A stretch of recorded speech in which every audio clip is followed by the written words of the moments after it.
Meaning of the diversity? Diversity that means the changes, ठीक है, variance in the living organism. Have you ever thought of the multitude of the life forms that surround us? Each organism is different from the other to the lesser or the greater extent. हम लोग भी जो same दिखने वाले होते हैं वो भी क्या होते हैं, फेस सबका अलग, सबकी दो आँख, एक नाक, एक मुंह सबका है, लेकिन तो भी दिखने में सब लोग कैसे हैं, different different.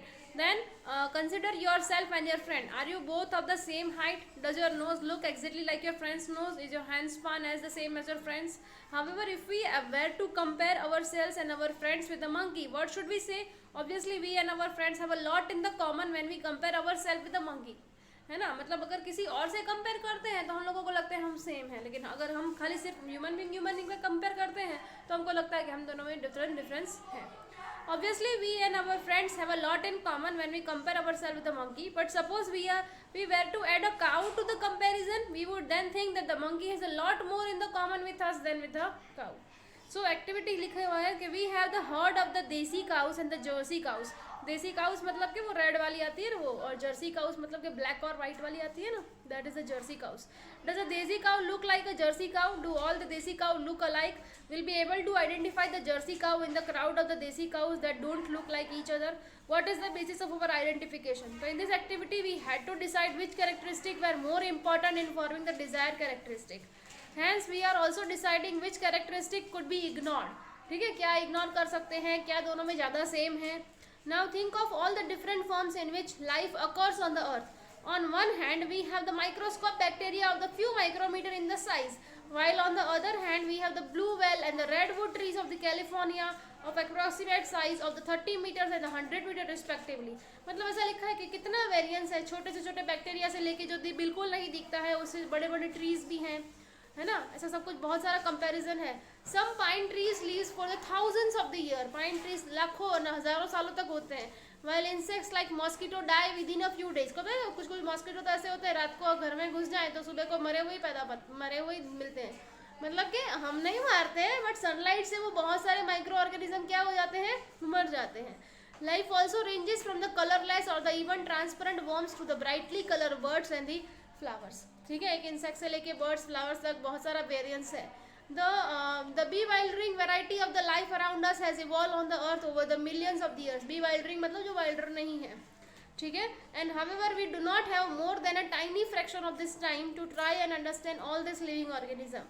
So we cannot look at them one by one. मतलब कि हम सबको तो नहीं पढ़ सकते, यहाँ पे कितने ऑर्गेनिज्म है, कितने लिविंग बीइंग है, सबको वन बाय वन पढ़ने जाएंगे तो खत्म ही नहीं होंगे. So we have making the group, इसलिए हमने ग्रुपिंग किया है. So we can not look at them one by one, instant we look for the similarities among the organism. हम क्या कर रहे हैं, सिमिलरिटीज देख रहे हैं which will allow us to put them into the different classes and then study the different classes और the group as a whole. ठीक है, हम वैसे भी क्या करते हैं, कोई भी चीज़ का हम क्लासिफिकेशन कर देते हैं, ग्रुपिंग कर देते हैं तो हमको पढ़ने में ईजी रहता है. जैसे मैथ्स में किया होता है ना, natural number, whole number, rational number, है ना, वैसे ही इसमें भी क्या कर दिया है, ग्रुपिंग कर दिया है. In order to make the relevant group to study the variety of the life forms, we need to decide which characteristic decide the more fundamental difference among the organism. मतलब कौन सा मेन कैरेक्टरिस्टिक है जो different है. This would create the main broad groups of the organism. सबसे पहले main group तो यही है. Within this group smaller sub groups will be decided by the less important characteristic. जो मेन डिफरेंस हो, जैसे कि बर्ड्स और ह्यूमन बींग्स, है ना, तो उनका मेन डिफरेंस है कि वो उड़ सकते हैं और वो चलते हैं, तो मेन डिफरेंस. फिर उसके बाद भी अंदर अंदर अंदर अंदर क्या होते हैं, ग्रुप होते हैं. फर्स्ट है why do we classify the organism? To study them better, understand, to understand them betterly, सभी लिख सकते हैं. फिर give 3 example of the range of the variation that you see in the life forms around you. तो लिखना है कि भाई वो पाइन ट्री वाला एग्जांपल दिया ना, वो 1000 साल तक जीता है, बैक्टीरिया बहुत छोटे रेंज का होता है, ये सब लिखने का. फिर है what is the basis of the classification? Attempts at classifying the living things into the group have been made since time immemorial. मतलब कि क्या लिखा है, क्लासिफाइंग हम बहुत पहले के ज़माने से करते आ रहे हैं. Greek thinker Aristotle classified the animals according whether they lived on the land, in water और द एयर. मतलब सबसे पहले जो क्लासिफिकेशन किया था वो ग्रीक थिंकर एरिस्टोटल ने किया था. और उसने कैसे क्लासिफिकेशन किया था, 3 तरीके का क्लासिफिकेशन किया था. Living on the land, in water or in air.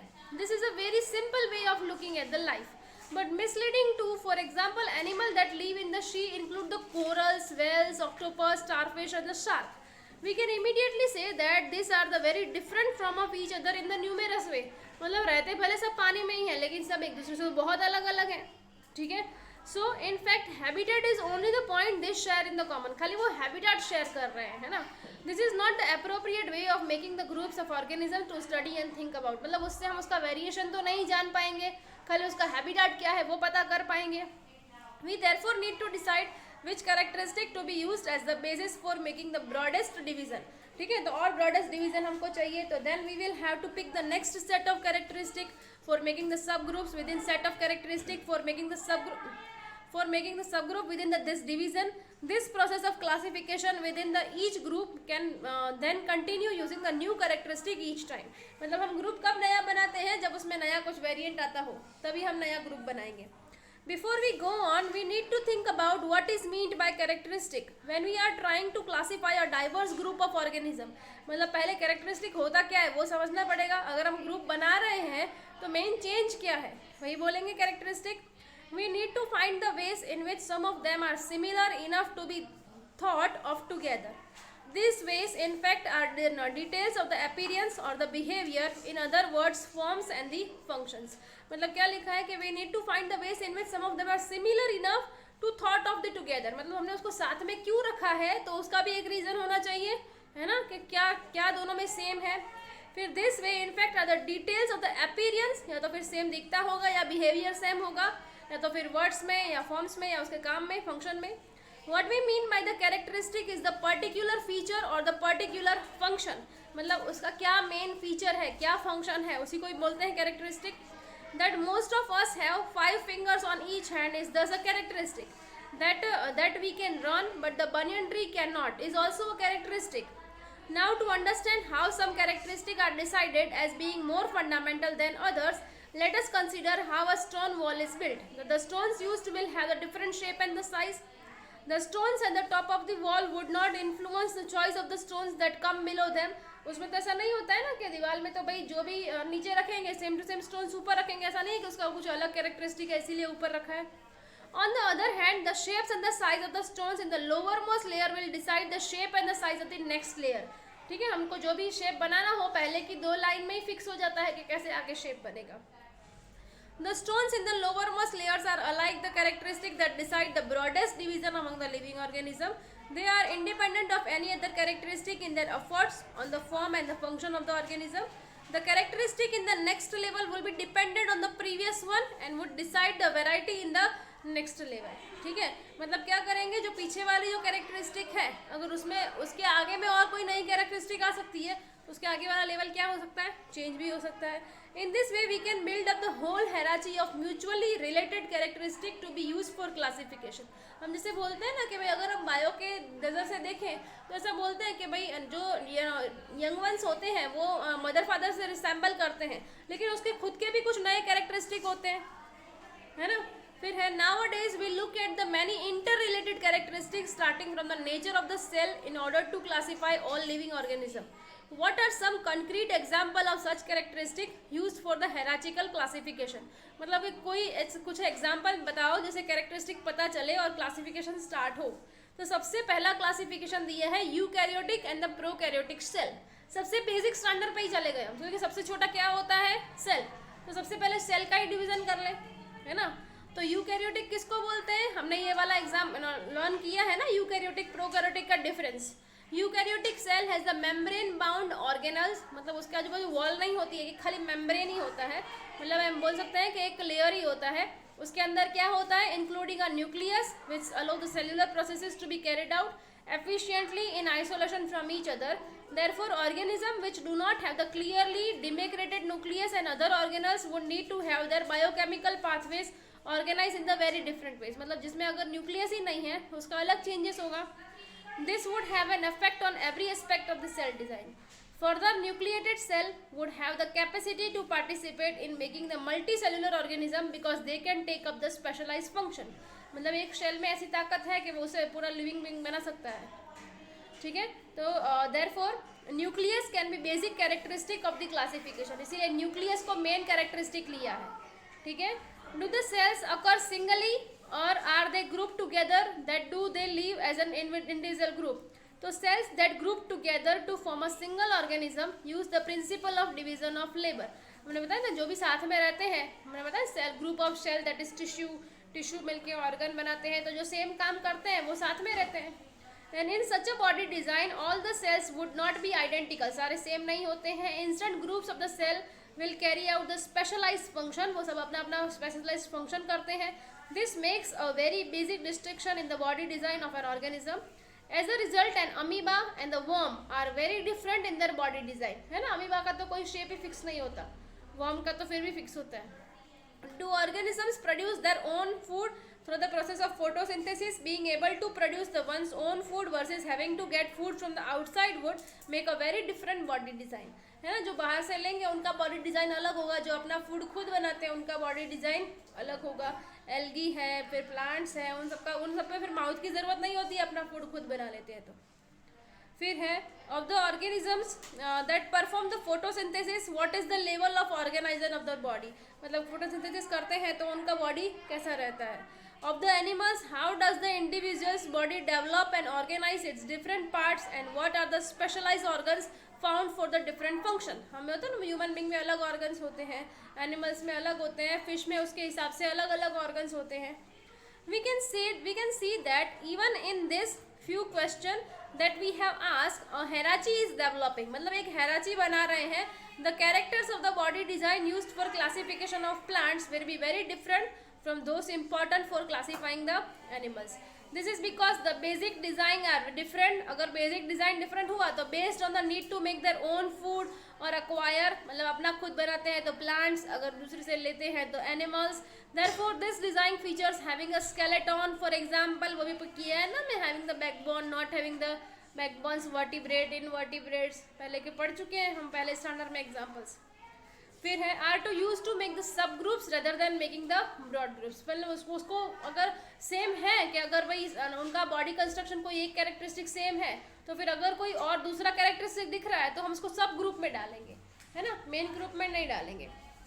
फिर है which do you think is a more basic characteristic for classifying the organism. The place where they live, the kind of shells they are made of. Why? तो the place where they live is make the classification, but it is not more appropriated, है ना. And the kind of the cells they are made of, तो kind of the cells they are made of, the human being is made of the different kinds of cells, but what type of cell is contained is made the new other group, है ना. अगर eukaryotic है, nucleus और ये सब है, eukaryotic prokaryotic बना सकते हैं. What is the primary characteristic on which the broad division of organism is made? Primary characteristic तो क्या है? Shell, न्यूक्लियस, है ना. फिर है on what basis are the plants and animals put into the different characteristic. तो plants have based on the food for others and plants make their food and animals based on the other for their food. फिर है classification and evolution. All living things are identified and categorized on the basis of their body design in the form and the function. Some characteristics are likely to make more wide-ranging changes in the body design than others. There is a role of time in this as well. मतलब कि time भी बहुत लगता है, ऐसे ही change नहीं हो जाता. हम बोलते हैं ना हम लोग भी मंकी वैसे ही आए हुए हैं. So once a certain body design comes into existence, it will shape the effects of all the other subsequent design changes, simply because it already exists. In other words, characteristics that came into the existence earlier are likely to become more basic than characteristics that have come into existence later. मतलब कि बाद में जो characteristic आई वो ज़्यादा बढ़ गई, पहले की जो थी वो धीरे धीरे कम होती गई. होती तो है ही सेम, लेकिन थोड़ी थोड़ी कम होती गई. This means that the classification of life forms will be closely related to their evolution. Classification किस पे dependent है? Evolution पे.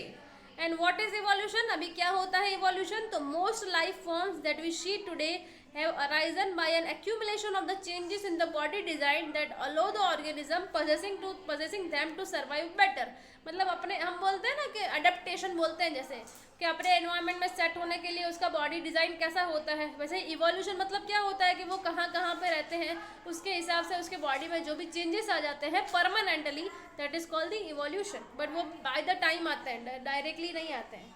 और जो हम वो बोलते हैं ना अडेप्टेशन, वो तो उसके अंदर होते ही हैं. और इवोल्यूशन मतलब कि धीरे धीरे जो चेंजेस बढ़ते हैं. फिर है ये इधर एक एमसीक्यूज या वन वर्ड पूछते हैं व्हाट इज इवोल्यूशन, और फिर उसके नीचे भी जो लिखा है ना, Charles Darwin first describe the idea of the evolution in 1859 in this book. ठीक है, द ओरिजिन ऑफ स्पेसीज, सबसे पहले एवोल्यूशन का आइडिया किसने दिया था? Which scientist gave the first idea of the evolution? The Charles Darwin. ये हम भी पढ़ते आ रहे हैं, हमारे टाइम से ये चैप्टर है। इन 1859 में दिया था, और कौन सी बुक थी? The origin of species. फिर है when we connect this idea of the evolution to the classification, we will find some groups of organism which have ancient body design that have not changed very much। मतलब कुछ ऐसे design ले ले जो अभी तक इतनी सारी चेंज नहीं हुई है। We will also find other groups of organism that have acquired their particular body design relatively recently। Those in the first group are frequently referred to as the primitive or the lower organism। जिसमें कुछ change नहीं हुआ है उसको क्या बोलेंगे? primitive or the lower organism। While those in the second group are called the advanced or the higher organism। In reality, these terms are not quite correct since they do not properly related to the difference। खाली हम primitive और higher बोल देंगे तो चलेगा? No। All that we can say that is same are the older organism while some are younger।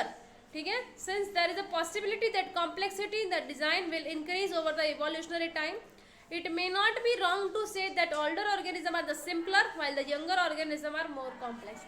हम उसको क्यों ओल्ड बोलते होंगे? हम किसी को भी, इंसानों को भी क्यों ओल्ड बोलते हैं? पुराना होता है ना, पुराने ख्यालात होते हैं। वैसे भी किसको ओल्डर बोलेंगे? जिसकी जो टाइप हो, जिसकी कैरेक्टरिस्टिक हो, वो सब कॉमन हो, और जो यंगर होंगे उसमें थोड़ी ज़्यादा अच्छे होंगे। फिर more to know biodiversity. Biodiversity means the diversity of the life forms. कितने कितने चेंजेस है, मोइस रख दो। It is the word commonly used to refer to the variety of the life forms found in the particular region। मतलब कोई भी reason में कितने अलग अलग तरह के लाइफ फॉर्म्स रहते हैं उसको हम क्या बोलेंगे? Biodiversity of that area. Diverse life forms share the environment. अगर अलग अलग डाइवर्स हैं तो वो एनवायरमेंट तो सेम ही शेयर करते हैं, and are affected by each other too, एक दूसरे से अफेक्टेड भी है। As a result, a stable community of the different species come into existence। Humans have played their own part in the recent time in changing the balance of such communities। Of course, the diversity in such communities is affected by the particular characteristic of the land, water, climate and so on। ये तो हम पढ़ चुके ही हैं habitation में, adaptation में, कि भाई अलग अलग क्लाइमेट है, अलग अलग लैंड है तो उस पर इफेक्ट करेगा ही। Rough estimate states that there are about 10 million species on the planet। कितने हैं? 10 million species है। Although we actually know only 1 or 2 millions of them। और उसमें से खाली हम 1 या 2 मिलियन को ही जानते हैं, 8 मिलियन को तो अभी जानते भी नहीं है। The warm and the humid tropical regions of the earth between the Tropic of Cancer and Tropic of Capricorn are rich in the diversity of plant and animal life। ठीक है, कैंसर से लेकर पोल्स पे कम होते हैं, cancer से लेकर Capricorn में ज़्यादा होते हैं। और रिच क्योंकि वहाँ पे सनलाइट, वो एसएसटी में पढ़े हो ना, ट्रॉपिक ऑफ कैंसर और ट्रॉपिक ऑफ कैप्रिकॉर्न। फिर and rich, this is called the region of the mega diversity. इसीलिए उसको क्या बोलते हैं? Region of the mega diversity. पूछ सकते हैं which are the region of the mega diversity, तो region between the Tropic of Cancer and the Tropic of Capricorn. फिर है of the biodiversity on the planet more than half is concentrated in few countries. मतलब ऐसा लिखा है कि इतने सारे हैबिटेट हैं लेकिन कुछ कुछ जिसका कंसंट्रेशन है वो कुछ कुछ कंट्री में ही है। जैसे कांगेरू है तो यहाँ पे नहीं दिखेगा, वो ऑस्ट्रेलिया में ही दिखेगा, वो वहाँ का ही कंसंट्रेटेड है। फिर है जैसे कि ब्राज़ील है, कोलंबिया है, इक्वाडोर है, Peru, Mexico, Zaire, Madagascar, Australia, China, India, Indonesia, Malaysia, यहाँ पे बहुत सारे अलग अलग तरह के स्पेसीज दिखते हैं, है ना, बाकी सब कंट्री के मुकाबले। फिर है which organism are called the primitive and how are the different from the so called advance organism. तो which have the simple body design और the simple characteristic are the primitive. ठीक है, वो कैसे डिफरेंस होंगे? तो there are some characteristic which are uncommon in the higher than the primitive. फिर will advance organism be the same as the complex organism? Why? तो advance organism may be the same as the complex organism because they have the some different body structure और different body design बोल सकते हैं हम लोग, या तो फिर डिफरेंट अडेप्टेशन। अभी है 7.3 द हायरार्की ऑफ क्लासिफिकेशन और द ग्रुप्स। बस यहीं से हमारा पढ़ना स्टार्ट हुआ, जो आगे का था वो सब कुछ थियोरी था ऐसे ही। इसके खाली ब्लू क्वेश्चन और जो मैंने टिक करवाए ना उतना ही पूछते हैं, कुछ भी नहीं उसमें से। The hierarchy of the classification of the groups, biologist such as the Ernest Haeckel, यहाँ से फर्स्ट लाइन से क्वेश्चन स्टार्ट हो जाता है। Robert Whittaker and the Carl Woese have tried to classify all living organisms into the broad category। तो which scientists gave the hierarchy of the classification? So Ernest Haeckel, Robert Whittaker and the Carl। call the and all living organism into the broad category called the kingdoms. ठीक है, उन्होंने हर एक living organism को किस में divide कर दिया? Kingdoms में. The classification Whittaker propose the 5 kingdoms. ये भी पूछते हैं कि what is proposed by the Whittaker, तो या तो फिर which classification is proposed by the Whittaker. तो Whittaker propose the 5 kingdom classification: Monera, Protista, Fungi, Plantae and Animalia, and is widely use. वो सबसे ज़्यादा यूज होता है. Plantae and Animalia and is widely use. This groups are formed on the basis of the cell structure, mode, source of nutrition and body organism. मतलब जो भी इसने divide किया है वो किस पे डिपेंडेंट है? ये जो five group division, cell structure कैसा है, mode and source of nutrition मतलब कहाँ से खाते हैं और क्या खाते हैं, एंड बॉडी ऑर्गेनिज्म और बॉडी ऑर्गेनाइजेशन कैसा है. The modification whose introduced by dividing the monera into the arc bacteria and eubacteria is also in use. मतलब कि जो वूज है, कार्ल्स वूज बोला ना हमने, कार्ल्स वूज बोला ना, हाँ कार्ल्स वूज है, उसने फिर बाद में जो मोनेरा है उसके दो टाइप कर दिए, आर्क बैक्टीरिया और eubacteria is also in the use. Then further classification is done by the naming the subgroups at the various level as given in the following scheme. देखो पहले किंगडम जो हमने पहले बोला ना, फाइव किंगडम वाला, फिर उसके बाद phylum for animals and division for the plants, फिर उसके बाद नीचे क्लास, फिर ऑर्डर, फिर फैमिली, फिर जीनस, फिर स्पेसिस. मतलब ऐसे ऐसे ऐसे अंदर बहुत सारा सब ग्रुप क्लासिफिकेशन है. हम पढ़ेंगे कि क्या है उसका. Thus, by separating the organism on the basis of the hierarchy of the characteristic into the smaller and the smaller groups, we arrive at the basic unit of the classification, which is the species. सबसे छोटा क्या है? species है ना. So, what organism can be said? So, what organism can be said to belong the same species? Broadly, a species include the all organisms that are similar enough to breed and the perpetuate. क्या लिखा है कि species include the all organism. Species मतलब के सारे organism that are similar enough to breed, मतलब जो breed कर सकते हैं, और परप्यूटेड का मीनिंग ग्रो अप या तो फिर growing. The important characteristic of the 5 kingdoms of the Whittaker are as follows. देखो सबसे पहले उसने मोनेरा बताया था ना, तो सबसे पहले मोनेरा ही पढ़ेंगे. अभी मोनेरा में क्या है? मोनेको बिस्किट नहीं है. This organism do not have the defined nucleus और द ऑर्गेनल्स. मतलब जो ऑर्गेनिज्म में अच्छी तरह से न्यूक्लियस और उसके ऑर्गेनल्स नहीं होते हैं उसको क्या बोलते हैं? Monera. Nor do any of them show the multi cellular body design. उनका बॉडी डिजाइन भी एक या दो सेल से ही बना होता है. On the other hand they show the diversity based on the many other characteristic. Some of them have the cell walls while some do not. मतलब कुछ में सेल वॉल्स होती हैं, कुछ में सेल वॉल नहीं होती है. Then some of them have the cell walls while some do not have. कुछ को cell wall होती है, कुछ को वो भी नहीं होती है. Of course, having or not having a cell wall has a very different effects on the body design here from having or not having a cell wall in multicellular organism. The mode of nutrition of the organism in this group can either by synthesize their own food, that is autotrophic, or getting it from the environment, that is the heterotrophic. The group includes the bacteria, blue-green algae or the cyanobacteria and mycoplasma. Some example are shown in figure. तो अभी अगर हमको Monera पूछते हैं कि ऐसे पूछेंगे ही कि Monera explain the Monera kingdom, तो क्या लिखेंगे? सबसे फर्स्ट लाइन यही लिखेंगे, this organism do not have the defined nucleus और द ऑर्गेनल्स. ठीक है. Nor do any of them show the multi cellular design. ठीक है. फर्स्ट ये लिखेंगे. सेकंड यहाँ से लिखेंगे, some of them have the cell walls while some do not. ठीक है. सेकेंड पॉइंट हो गया. फिर उसके बाद लिखेंगे third one is what the mode of nutrition of the organism can be either autotrophic और द हेटेरोट्रॉफिक. ये 3 पॉइंट हो गए. फिर उसके बाद उसके एग्जांपल्स लिख देंगे, that is the blue green algae और the cyanobacteria that are the autotrophic, and mycoplasma and bacteria that is the heterotrophic. ठीक है. बस ये 4 लाइन ही लिखने की और एक एग्जाम्पल लिख देने का, दैट इज मोनेरा ओवर. ठीक है. हाँ इट डिफाइन नहीं, 2 मार्कर पूछेंगे या 3 मार्कर पूछेंगे.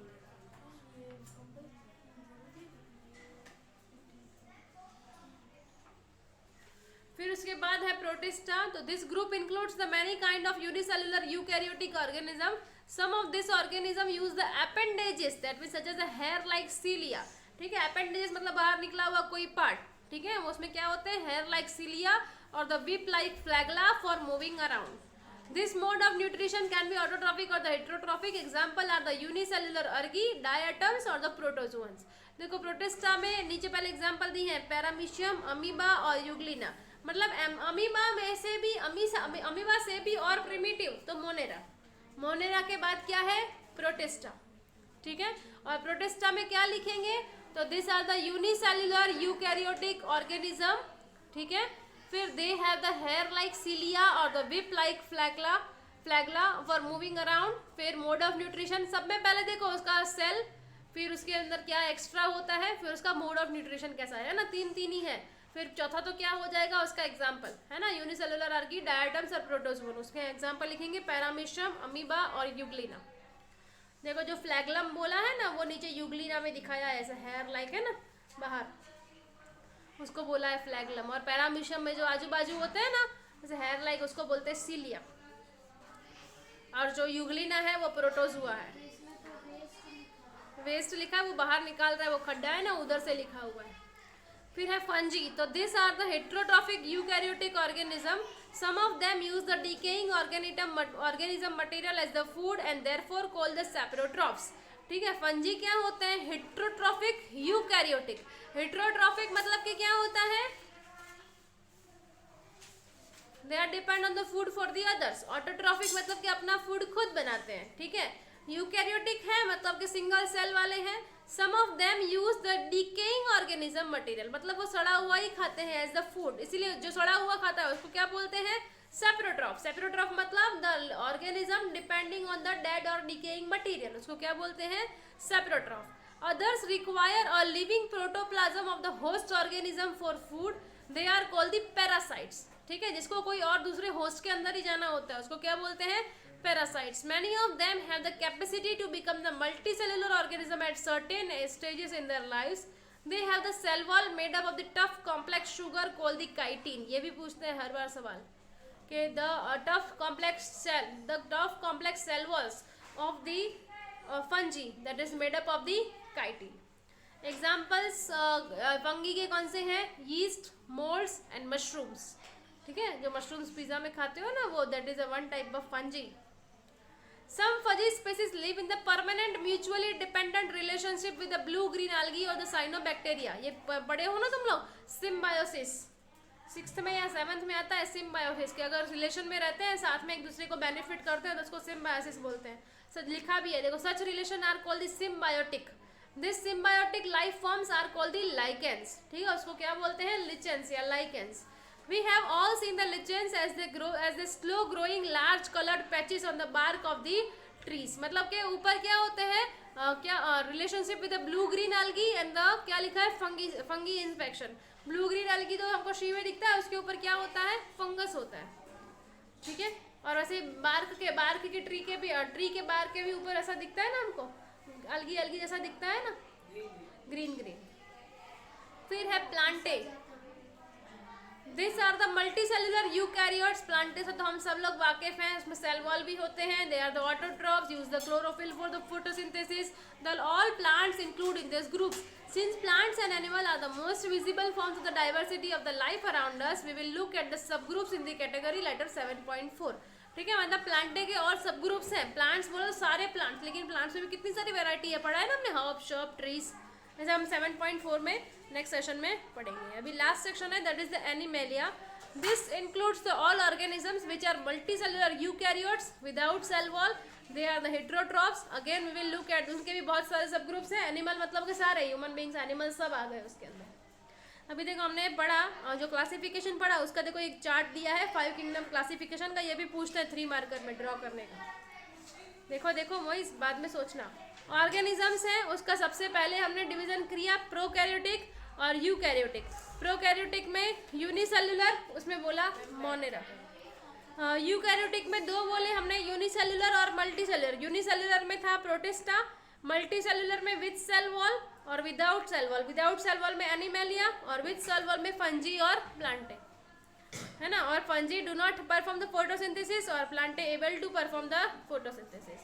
ये पूछते हैं draw the hierarchical classification of the 5 kingdom classification, तो ये कर लेने का, ये ड्रॉ करने का। नीचे ब्लू क्वेश्चन दिए हैं, what is the criteria for the classification of the organism as belonging to the kingdom Monera और प्रोटिस्टा। तो मोनेरा और प्रोटिस्टा को क्यों अलग किया है, तो Monera have the not well developed nucleus, Protista में वेल डेवलप्ड न्यूक्लियस तो होता है एटलीस्ट।